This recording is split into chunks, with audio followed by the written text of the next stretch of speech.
हमने क्या किया, नर जनन तंत्र को बहुत अच्छे से पढ़ लिया। अब हम मादा जनन तंत्र को वैसे ही अच्छे से पढ़ लेंगे ताकि आपको इसके पढ़ने के बाद आपको कोई भी कंफ्यूजन ना रहे, ना कहीं भटकने की जरूरत पड़े। इतना नहीं है हमारे पास समय कि हम बार बार यूट्यूब में वीडियो देखें, बार बार नोट्स बनाएं। एक बार एक जगह मिल जाए, उससे बाद हम बस रिवीजन करने को हमारे पास वक्त रहे और कुछ न रहे, ऐसे तैयारी करते हैं, है ना। तो अंडाशय दोस्त, हमारे जैसे तैयारी करने के लिए आपको ऐसे ही पढ़ना पड़ेगा। आप नोट्स को एक बार नहीं बार बार रिवीजन करो, याद करो। बस अब हमने एक बार तैयार करवा दिया तो क्या हुआ, क्या क्या कौन कौन पार्ट होते इसमें पढ़ना है हमको, ध्यान। अंडाशय यानी ओवरी, अंडवाहिनी यानी ओविडक्ट, फिर गर्भाशय, ग्रीवा, योनि। ग्रीवा को सर्विक्स कहते हैं, फिर विजाइना कहते हैं योनि को, यूटेरस गर्भाशय को, ओविडक्ट ओविडक्ट यानी फाइलोपियन ट्यूब।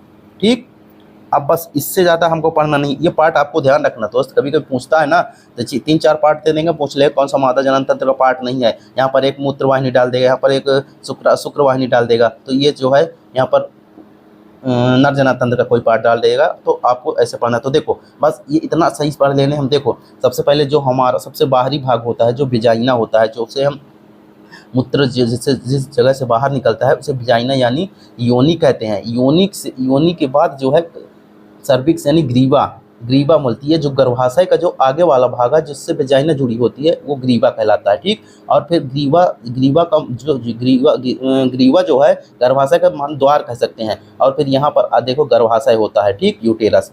फिर यहाँ पर जो नलिकाओं द्वारा आते हुए यहाँ नली जो होती है इसे फैलोपियन ट्यूब कहते हैं। और फैलोपियन ट्यूब से अंदर आते हुए जो 2 अंडाशय पाए जाते हैं जिसे ओवरी कहते हैं। बस यही इतना चीज़ पढ़ना है, इसके बाद कुछ नहीं पढ़ना है। एकदम ये डायग्राम माइंड में रख लेना है ना, कैसे कैसे। अब हम सभी चीज़ों को पार्ट में पढ़ लेंगे, किस जगह क्या काम होता है, बस उससे ज़्यादा कुछ नहीं पढ़ना होता है और सब कुछ एकदम बेहतरीन तरीके से पढ़ेंगे। ठीक है, देखो फिर क्या होता है पढ़ लेते हैं। मादा में क्या होता है, एक जोड़ी अंडाशय, दोनों तरफ एक जोड़ी अंडाशय पाई जाती है, जिसमें प्रत्येक मासिक धर्म, जिससे मासिक धर्म होता है, जो प्रत्येक मासिक धर्म 14वें दिन अंडा निकलता है, अंडोत्सर्ग होता है ना। जब मासिक धर्म होता है तो मासिक धर्म के 14वें दिन अंडा निकलता है, अंडोत्सर्ग होता है। अब इस दौरान 14वें दिन यदि शुक्राणु जो होता है अंडाणु से मिल जाता है तो निषेचित हो जाते हैं, निषेचन हो जाता है, फर्टिलाइजेशन जिसे कहते हैं। और युग्मनज का निर्माण होता है यानी जाइगोट का विकास होता है तथा गर्भधारण हो जाता है। यहाँ पर देखो कितने क्वेश्चन बन गए। शुक्राणु का अंडाणु से मिलना क्या कहलाता है, निषेचन यानी फर्टिलाइजेशन। अब फर्टिलाइजेशन के बाद क्या बनता है, युग्मनज यानी जाइगोट। ये सारे एक क्वेश्चन है दोस्त, पूछा जाएगा कि जब शुक्राणु और अंडाणु के मिलने से क्या बनता है, तो युग्मनज बनता है, जाइगोट बनता है। और शुक्राणु और अंडाणु मिलना क्या कहलाता है, फर्टिलाइजेशन कहलाता है। यह प्रक्रिया शुक्राणु और अंडाणु का मिलना निषेचन होती कहाँ पर है, तो ये फैलोपियन ट्यूब में होती है। आगे पढ़ेंगे। गर्भधारण के बाद भ्रूण का विकास गर्भाशय में होता है। ठीक, गर्भधारण से पहले जो फैलोपियन ट्यूब, देखो यहाँ पर अंडाणु यहाँ से आया और यहाँ से मान लीजिए शुक्राणु जो है प्रजनन करने संभोग या आफ्टर सेक्स के बाद जो है, जो शुक्राणु जो है शरीर अंदर जब विजाइना द्वारा अंदर प्रवेश करता है और यहाँ से शुक्राणु बाहर निकला, तो यहाँ पर शुक्राणु आते हुए यहाँ शुक्राणु आया, यहाँ पर अंडाणु मिला, तो ये फैलोपियन ट्यूब में क्या हो, फर्टिलाइजेशन हुआ यानी निषेचन हुआ। निषेचन के बाद जो युग्मनज यानी जाइगोट बना, वो जाइगोट आकर के यहाँ गर्भाशय में उसका पोषण होता है और वहाँ पर उसकी वृद्धि होती है। ठीक, बस डायरेक्ट इतना है।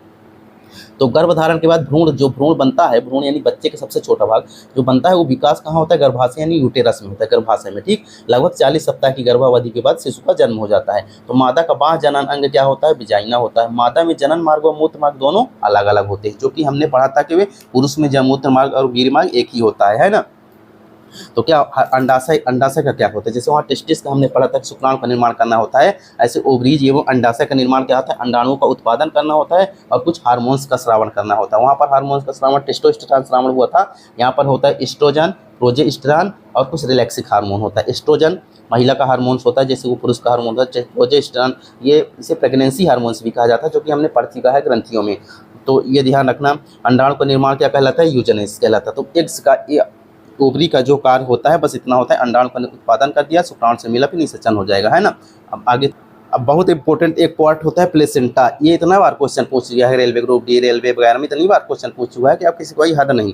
प्लेसेंटा क्या होता है, तो प्लेसेंटा होता है गर्भस्थ शिशु। जब गर्भ धारण करने वाला शिशु होता है तो गर्भस्थ शिशु उसके शारीरिक अंगों को समुचित विकास हेतु संपूर्ण पोषण माँ से प्राप्त होता है। तो जब माँ से प्राप्त होता है तो प्लेसेंटा एक ऊतक होता है जो कि जिसके द्वारा जो है बच्चे को पोषक पदार्थ प्राप्त होता है, तो इस प्लेसेंटा के द्वारा प्राप्त। इस प्लेसेंटा का अन्य नाम बीजांडसन गर्भनाल या भ्रूणनाल। कई बार एग्जाम में क्वेश्चन पूछ चुका है कि पोषण तत्वों की, जो भ्रूण को पोषण तत्व मिलता है, बच्चे को पोषण तत्व मिलता है, उसकी आपूर्ति किससे होती है? तो प्लेसेंटा के माध्यम से होती है। तो कई बार पूछ लेगा, ऑप्शन में दे देगा भ्रूणनाल, गर्भनाल, बीजांडस्थान, प्लेसेंटा।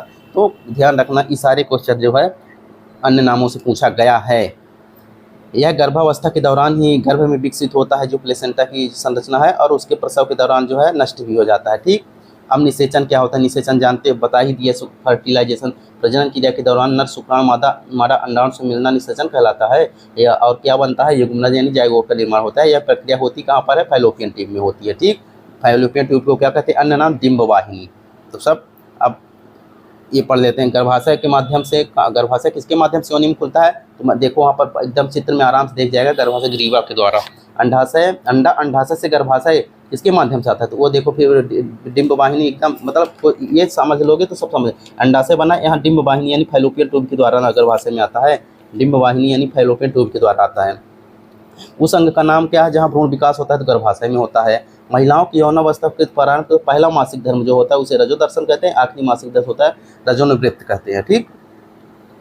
और मासिक धर्म हर महीने होने वाले जो स्राव होता है ब्लड का, उसे मासिक धर्म कहते हैं। बस दोस्त, इसके अलावा आपको कोई ज़रूरत नहीं है, ना भटकने की जरूरत है। एकदम तरीके से पढ़ लिए हो, 5-6 मिनट में एक चैप्टर ऐसे आप कंप्लीट कर रहे हो, जैसे समझ लीजिए कि इतनी मेहनत के बाद ये सारी चीज़ें मिलती है एक जगह।